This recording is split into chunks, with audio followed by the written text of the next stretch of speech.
டேய் தம்பி, என்ன மன்னிச்சிடுறா. தப்பு பண்ணிட்டேன்டா.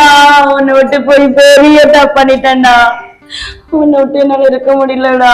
என்ன மன்னிச்சிடுறா.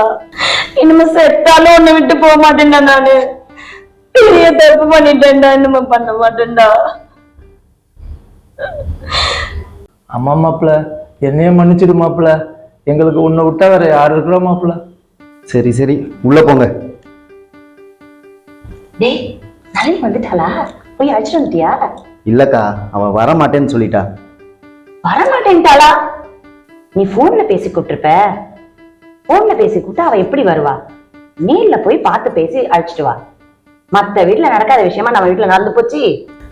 நீ வேறக்கா, அவங்க வீட்டுக்கு போயே தான் கூப்பிட்டேன். ஒரு மரியாதை கூட வந்து என்னை வந்து வெளியே வந்து பார்க்கல. என்னதான் சொல்றாங்க?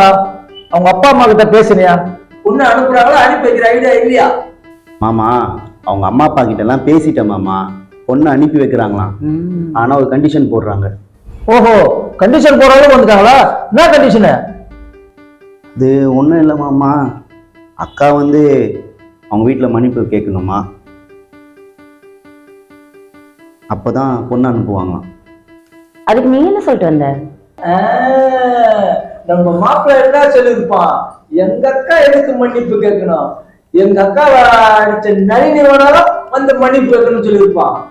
3 லட்சம் பேர் சொல்லிட்டு வந்திருப்பான். அப்படி மாப்பிள்ள, நீ வேற மாமா, அதெல்லாம் நான் எதுவும் சொல்ல.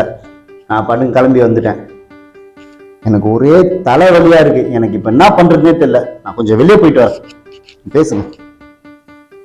என்னங்க இப்படி சொல்லிட்டு போறான்? வெயிட் பண்ணு.